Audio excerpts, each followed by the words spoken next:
के TV news में आपका स्वागत है। मैं हूं स्तुति और आइए एक नजर डालते हैं शहर की प्रमुख सुर्खियों पर।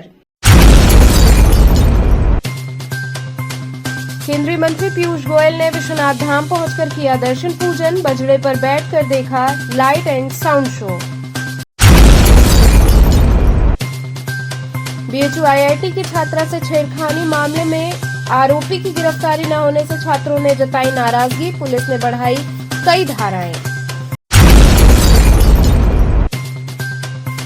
धनत्रयोदशी से लेकर अन्नकूट तक शीतला घाट स्थित गुफा में विराजमान आदिशक्ति शीतला माता का होगा दर्शन।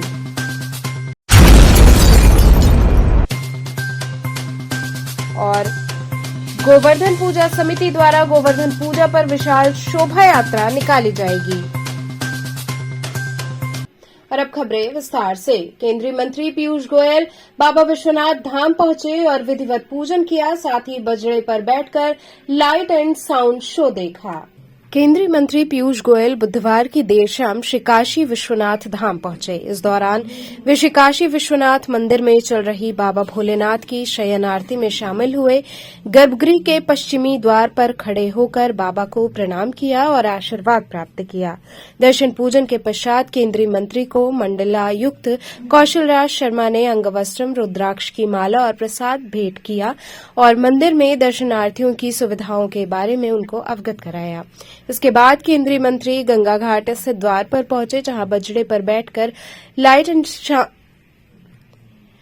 एंड साउंड शो को देखा। ललिता घाट और भैरव गेट पर लगाए गए शो में मां ललिता गौरी के इतिहास और श्री काशी विश्वनाथ मंदिर से लेकर विश्वनाथ धाम बनने तक के सफर को इसमें दर्शाया गया।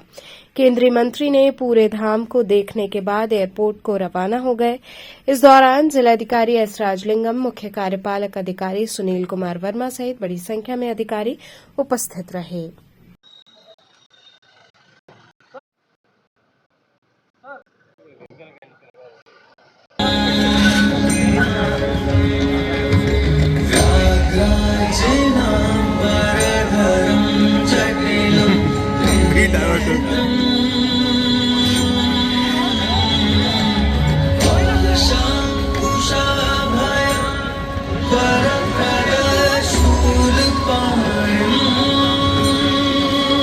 बीएचयू आईआईटी की छात्रा से छेड़खानी मामले में आरोपी की अब तक गिरफ्तारी न होने से छात्रों ने नाराजगी जताई।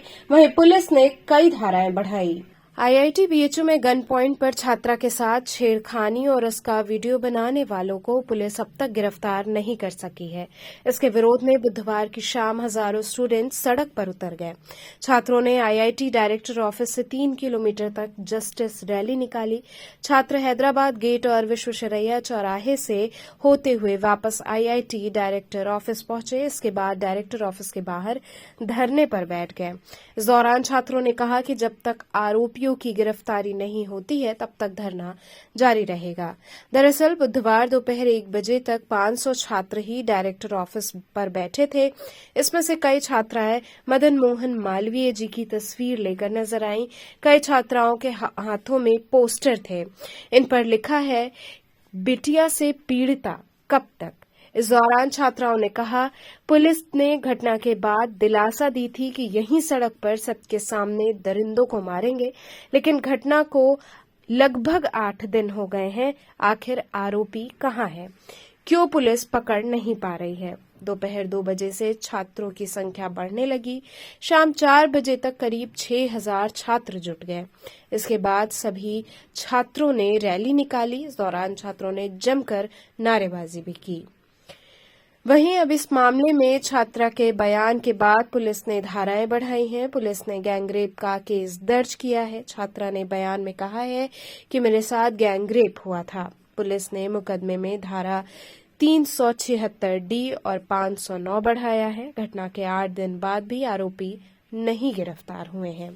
वहीं इस मामले में पुलिस कमिश्नर मुथा अशोक जैन ने कहा कि कार्रवाई जारी है। कई लोगों से पूछताछ की जा चुकी है। बीएचयू आईआईटी के प्रमुख लोगों से मीटिंग की गई है। आरोपी के धरपकड़ के लिए निरंतर प्रयास किया जा रहा है।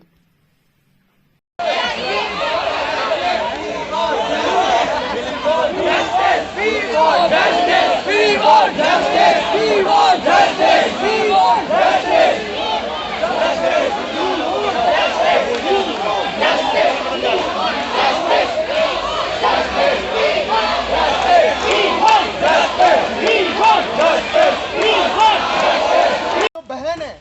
उनको जस्टिस मिलनी है। इंसिडेंट होते हुए अभी 1 हफ्ता हो गया और पुलिस की तरफ से कोई भी एक्शन नहीं हुई है। महामना जी की इस धरती पे ऐसे इंसिडेंट्स हो रहे तो उसमें हम सब शर्मिंदा है। तो एक ही मुद्दा है, एक ही पॉइंट है हमारा कि जब तक एक कॉम्पिटेंट पुलिस अथॉरिटी आके हमें एश्योरेंस नहीं देगा तब तक कोई भी यहां से नहीं उड़ेगा।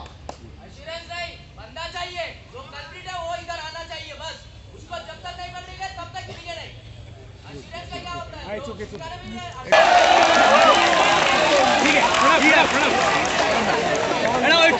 ठीक है।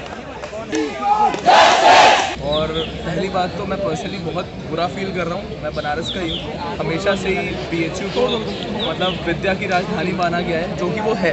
महामना ने जिस तरह से बनाया था हम सभी बहुत मतलब उनके ऋणी हैं, लेकिन उन्हीं की इस पावन भूमि में जो 1 तारीख की रात घटना हुई है उसको नज़रअंदाज नहीं किया जा सकता।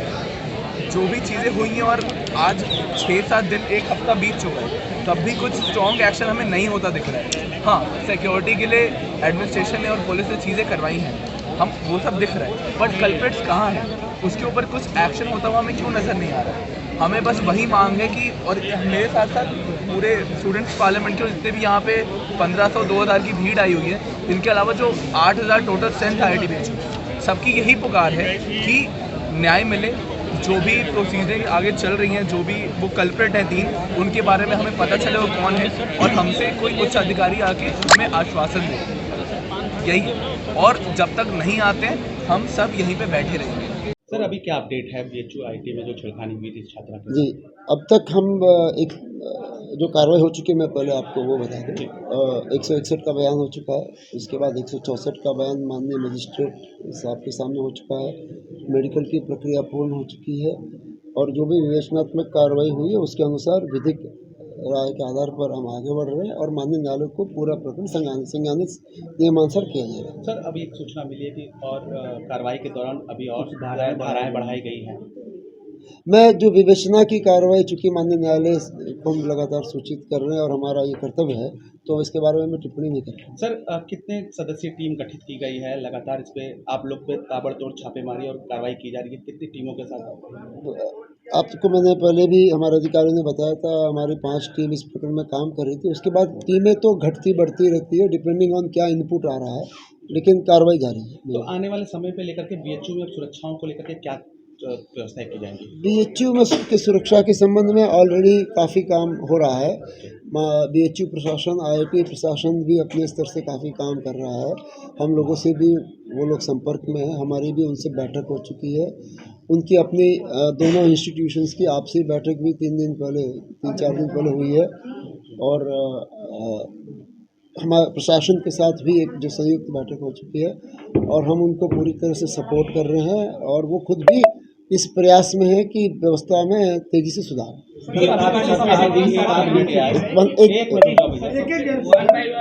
सबसे बड़ा एक विषय यहाँ पर है छात्रा के साथ छात्रा की सुरक्षा के अलावा एक विषय है कि सेपरेट कैंपस को लेकर विवाद है, जहाँ अन्य फैकल्टी ये बातें कह रहे हैं कि हम इसके लिए तैयार नहीं हैं और उनका ये कहना है कि नहीं हम सेपरेट कैंपस ही मांग करेंगे। जो अभी भी छात्र बैठे, उसका समाधान क्या है? ये मेरा विषय नहीं है, ये दोनों ऑटोनॉमस इंस्टीट्यूशन है, ये उनका विषय है, उस पर मेरी टिप्पणी उचित नहीं है। सर कितना अभी कुछ गिरफ्तारियां हुई हैं?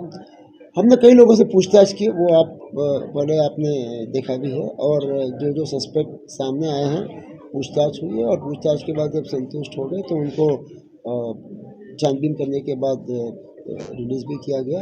हमारी कार्रवाई लगातार जारी है। आपकी मीटिंग हुई थी कल नहीं हुई थी, मेरी और हमारे अन्य अधिकारी साथ में थे। हम लोगों की दोनों संस्थाओं के टॉप लीडरशिप के साथ मीटिंग हुई। उसमें बहुत सारे जो व्यवस्था में हम जो मदद कर सकते हैं हम उनकी मदद कर रहे हैं। आरोपी चिन्हित किए गए हैं, प्रयास जारी है। धन त्रयोदशी से लेकर अन्नकूट तक शीतला घाट स्थित गुफा में विराजमान आदि शीतला माता का दर्शन होगा। धन त्रयोदशी महोत्सव के पावन पर्व पर विगत वर्षों की भांति इस वर्ष भी दशाश्वमेध शीतला घाट स्थित गुफा में विराजमान श्री दक्षिण आदि शीतला बुढ़िया माई, श्री स्वर्ण महालक्ष्मी, श्री अन्नपूर्णा विश्वनाथ, श्री चक्रराज का दर्शन पूजन एवं धन धान्य खजाना वितरण शुक्रवार आगामी 10 नवंबर को शाम 4 बजे से दर्शनार्थ गुफा द्वार खोला जाएगा। भगवती का दर्शन 10 नवंबर से प्रारंभ होकर अन्नकूट तक सुलभ होगा। खजाना वितरण सिर्फ 10 नवंबर को शाम 4 बजे से 251 भाग्यशाली भक्तों को वितरित किया जाएगा। इस बात की जानकारी शीतला मंदिर के महंत द्वारा पत्रकार वार्ता के दौरान दी गई। उन्होंने कहा कि इस अवसर पर सपरिवार उपस्थित होकर पुण्य के भागी बने। 10 नवंबर दिन शुक्रवार धन त्रयोदशी के पावन अवसर पर विगत वर्षों की भांति इस वर्ष भी दशाश्वमेध शीतला घाट स्थित गुफा में विराजमान श्री दक्षिणी आदि शीतला बुढ़िया माई के सानिध्य में स्वर्ण महालक्ष्मी का विशेष पूजन अर्चन षोडशोपचार पूजन अर्चन किया जाएगा, जो सायंकाल 4 बजे से गुफा का द्वार दर्शनार्थ काशीवासियों के लिए खोला जाएगा। साथ में जो धन धान्य खजाना का वितरण किया जाता है वो उस मुहूर्त में सिर्फ 251 भाग्यशाली व्यक्तियों में वितरित किया जाएगा और धन त्रयोदशी 10 नवंबर से 14 नवंबर तक विविध अनुष्ठान मंदिर में होंगे। 14 नवंबर को सप्तमातृका सिद्धपीठ श्री बड़ी शीतला माता माई का वार्षिक अन्नकूट श्रृंगार, जो कि संपूर्ण मंदिर, साथ में बुढ़िया माई का भी वार्षिक अन्नकूट श्रृंगार संपन्न होगा, जो राष्ट्र के सुख समृद्धि ऐश्वर्य के संकल्प के साथ किया जाएगा। यह आयोजन श्री श्री यंत्र पीठम समिति के तत्वावधान में आयोजित है। गोवर्धन पूजा समिति द्वारा गोवर्धन पूजा पर विशाल शोभा यात्रा निकाली जाएगी। बनारस में दीपावली के अगले दिन गोवर्धन पूजा के अवसर पर लोहराबीर स्थित हथुआ मार्केट से विगत कई वर्षों से गोवर्धन पूजा समिति के बैनर तले विशाल भव्य शोभा यात्रा का आयोजन होता चला आ रहा है। पराड़कर भवन में संयुक्त रूप से गोवर्धन पूजा समिति के अध्यक्ष विनोद यादव एवं संयोजक कैलाश यादव एवं सह संयोजक प्रकाश यादव ने वार्ता करते हुए बताया कि आगामी 13 नवंबर सोमवार को इस बार निकलने वाली शोभा यात्रा में भगवान श्री कृष्ण के जीवन से जुड़ी विभिन्न प्रकार के आकर्षक लाग विमान झांकियों के साथ छत्तीसगढ़ राज्य की आकर्षक झांकी, विशाल हनुमान जी की झांकी एवं शिव पार्वती जी की आकर्षक झांकियों के साथ भगवान बलराम श्री कृष्ण की झांकी एवं ग्वालबाल की टोली अकल्पनीय आकर्षक होगी। इसके साथ ही काशी के विश्वविख्यात शंखवादक रामजन्म शास्त्री के शंख के उद्घोष के साथ काशी के यादव बंधुओं द्वारा मंडरी कला का प्रदर्शन एवं मिट्टू पहलवान द्वारा कांटे वाली जोड़ी को फेर कर प्रदर्शन प्रमुख आकर्षक होगा। शोभा यात्रा का उद्घाटन मुख्य अतिथि पूर्व सांसद व पूर्व मंत्री डीपी यादव के करकमलों द्वारा किया जाएगा। साथ ही ओलंपियन नरसिंह पहलवान भी सह उद्घाटनकर्ता के रूप में उपस्थित रहेंगे। शोभा यात्रा हथुआ मार्केट से आरंभ होकर लोहराबीर, पिपलानी, कटरा, कबीरचौरा, लोहटिया, मैदागिन, प्रहलाद घाट, भैंसासुर होते हुए गोवर्धन धाम पहुंचकर सभा के रूप में परिवर्तित हो जाएगी।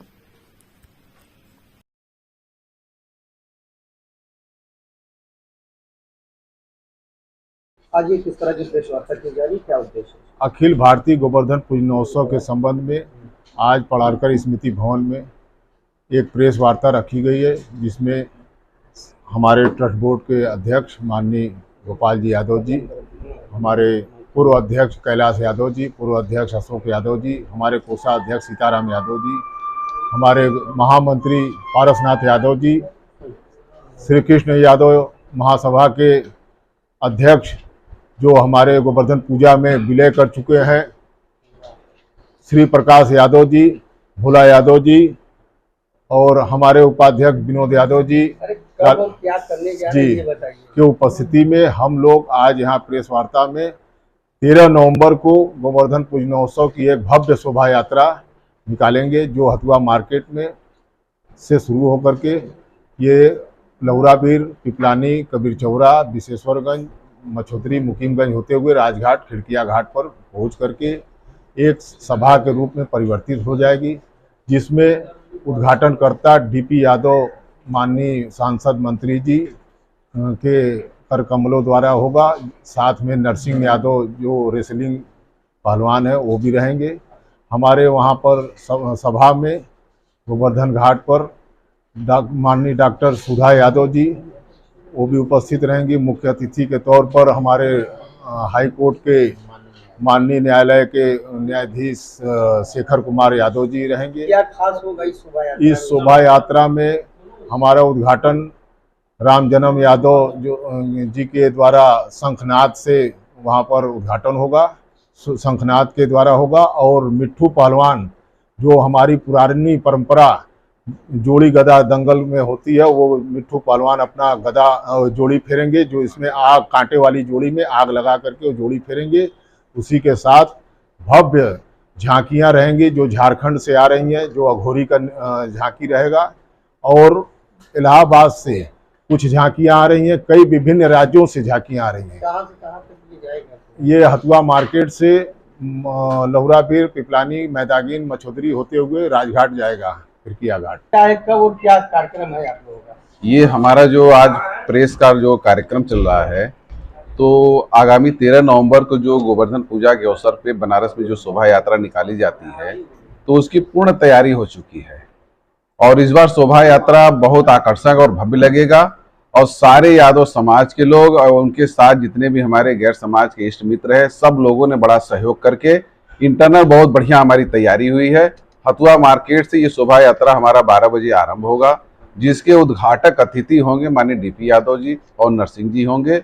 और शोभा यात्रा में विश्वविख्यात शंखवादक राम शास्त्री जी जो है, ये राम जन्म शास्त्री जी के जो शंखनाद के साथ आरंभ होगा। और वहाँ पे जितने भी यादव समाज के लोग जितने हमारे मित्र आते हैं, सबको हम बुलाते प्रेम से, सबके सर पे केसरिया पगड़ी बांधकर सबका सामूहिक सम्मान करते हैं। सम्मान करने के बाद शोभा यात्रा बड़े हर्षोल्लास के साथ हम लेकर आगे बढ़ते हैं। शोभा यात्रा में क्या खास होगा? जिस तरह से करतब दिखाते हैं आप लोगों के लिए जी यात्रा चलता है, जी। क्या खास होगा? देखिए, शोभा यात्रा का जो प्रमुख आकर्षण है, एक तो काशी की जो मनरी कला, और उसके बीच में हम लाए थे जो विलुप्त हो रही मुगदल कला। मुगदल कला भी काशी की एक ऐसी कला है कि जो कांटे लगी हुई जोड़ी को, मुगदल को, वो कलाई पर फेराई जाती है।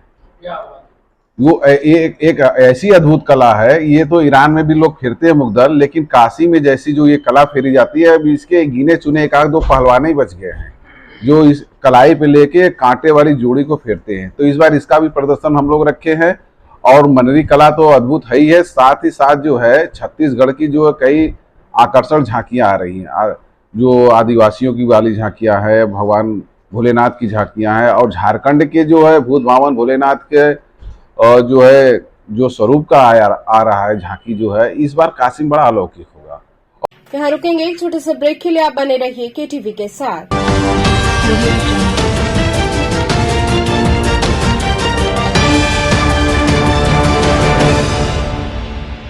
खबरों से जुड़े रहने के लिए हमारे चैनल केटीवी वाराणसी को सब्सक्राइब करें और लेटेस्ट अपडेट्स के लिए बेल आइकन को प्रेस करें।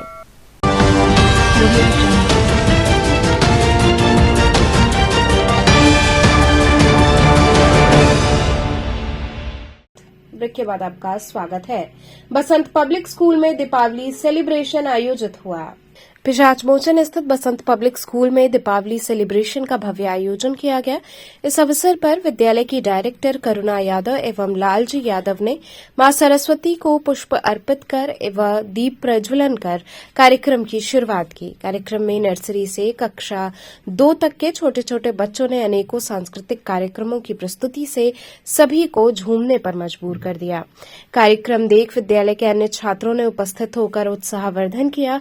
इस अवसर पर भक्ति गीतों और नृत्य की अनेकों प्रस्तुति के साथ फुलझड़ी जलाकर बच्चों ने कार्यक्रम को सफल बनाया। कार्यक्रम में बड़ी संख्या में छात्र छात्राएं एवं विद्यालय के अध्यापक अध्यापिकाएं सहित अन्य लोग उपस्थित थे। विद्यालय की डायरेक्टर करुणा यादव एवं लालजी यादव ने सभी को दीपावली की शुभकामनाएं दी।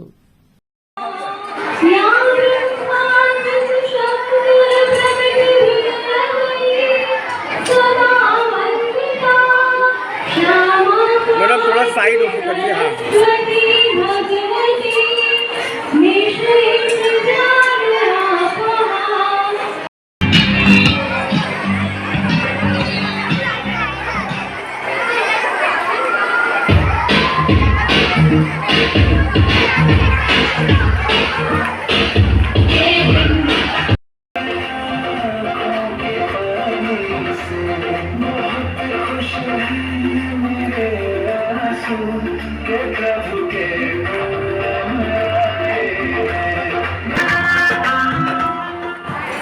Wow, we all love this performance. Give a big round of applause.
सहायक अभियंता व अवर अभियंता द्वारा अधीनस्थ कर्मियों से दुर्व्यवहार को लेकर द्विपक्षीय वार्ता की गई। नगरीय विद्युत परीक्षण खंड द्वितीय वाराणसी में सहायक अभियंता और अवर अभियंता द्वारा अपने अधीनस्थ कर्मचारियों के साथ आए दिन अभद्र भाषा का प्रयोग और मनबड़ अधिकारियों द्वारा संगठन के पदाधिकारी विजय नारायण के साथ भी कार्य के दौरान अभद्र और अमर्यादित भाषा का प्रयोग किए जाने को लेकर संगठन द्वारा प्रेषित पत्र के द्वारा अधिशासी अभियंता द्वारा द्विपक्षीय वार्ता हेतु आमंत्रित किया गया।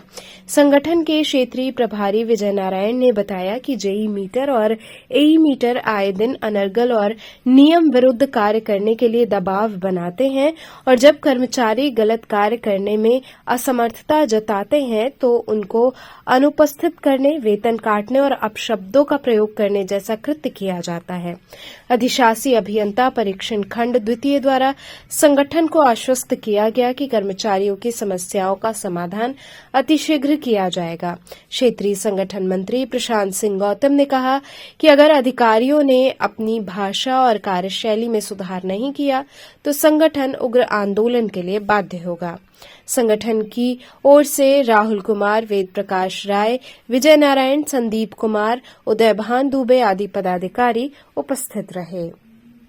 आज नगरीय विद्युत परीक्षण खंड द्वितीय वाराणसी सिगरा में विद्युत मजदूर संगठन के द्वारा प्रेषित मांग पत्र पर आज द्विपक्षीय वार्ता है। विगत कई बार से प्रेषित मांग पत्र पर अधिशासी अभियंता द्वारा न तो समय दिया जा रहा था और न तो इस प्रकरण की गंभीरता को समझ करके द्विपक्षीय वार्ता के लिए आमंत्रित किया जा रहा था, जिसे विगत कई दिनों से हमारे जो कर्मचारी कार्य कर रहे हैं और साथ ही साथ हमारे संगठन के पदाधिकारी, उनका वहाँ पे अधिकारियों द्वारा शोषण किया जा रहा है।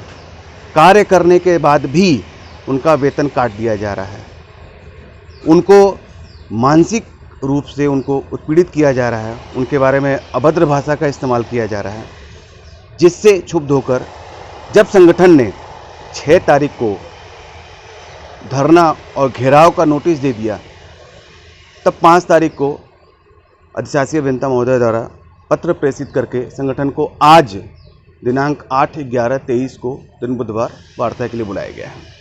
इसमें मैं ये साफ कह देना चाहता हूँ कि जिस तरीके का शोषण किया जा रहा है, वेतन काटा जा रहा है, मनमानी की जा रही है, गाली गलौज किया जा रहा है, इसको संगठन कतई बर्दाश्त नहीं करेगा। और आज अगर इसका समाधान नहीं होता है तो ये आगे भी ये जो आमरण हमारा आंदोलन है वो और रौद्र रूप ले सकता है। नवनीता कुंवर पब्लिक स्कूल में रंगारंग कार्यक्रम आयोजित किया गया। नवनीता कुंवर पब्लिक स्कूल में शिव गंगा योगा ट्रस्ट एवं गंगा ज्ञानदीप की ओर से कार्यक्रम का आयोजन किया गया, जिसमें दिव्यांग रंगकर्मी राजकुमार एवं राजकुमार पांड्या के निर्देशानुसार कार्यक्रम का आयोजन हुआ, जिसमें डॉक्टर अपर्णा हल्दर के संचालन में बच्चे मां गंगा, भगवान गणेश, माता लक्ष्मी आदि देवी देवताओं के अवतार में सजे और विविध कार्यक्रम प्रस्तुत किया। वहीं कई बच्चों को पेपर से रंगोली बनाना भी सिखाया गया।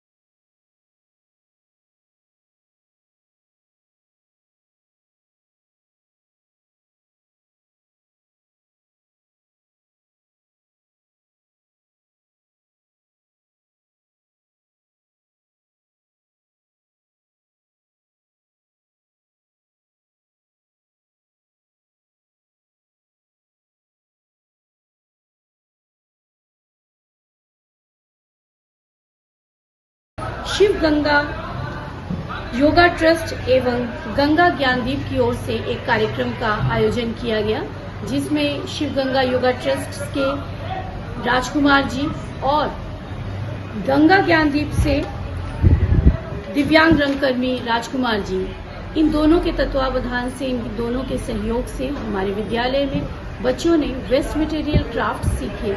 साथ ही साथ इन्होंने एक बहुत ही अच्छा कार्यक्रम करवाया, जिसमें कि वंशिका, तान्या, श्रुति, अंशिका, ये सभी बच्चे देवी देवताओं के रूप धरे थे, जिसमें गणेश जी, लक्ष्मी जी और माँ गंगा का वेश धारण करके ये बच्चे बैठे थे और नृत्य की प्रस्तुति भी की गई।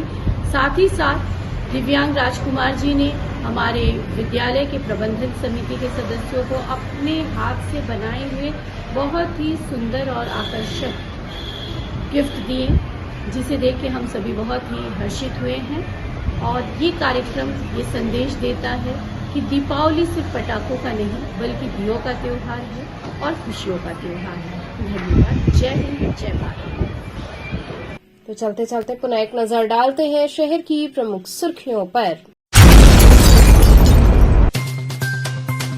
केंद्रीय मंत्री पीयूष गोयल ने विश्वनाथ धाम पहुंचकर किया दर्शन पूजन, बजड़े पर बैठकर देखा light and sound show. BHU IIT की छात्रा से छेड़खानी मामले में आरोपी की गिरफ्तारी न होने से छात्रों ने जताई नाराजगी, पुलिस ने बढ़ाई कई धाराएं। धनत्रयोदशी से लेकर अन्नकूट तक शीतला घाट स्थित गुफा में विराजमान आदिशक्ति शीतला माता का होगा दर्शन।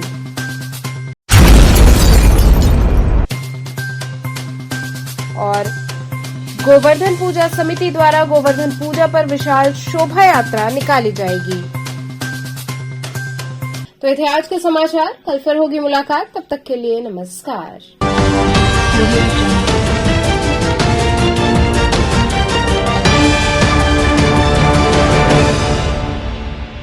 खबरों से जुड़े रहने के लिए हमारे चैनल KTV वाराणसी को सब्सक्राइब करें और लेटेस्ट अपडेट्स के लिए बेल आइकन को प्रेस करें।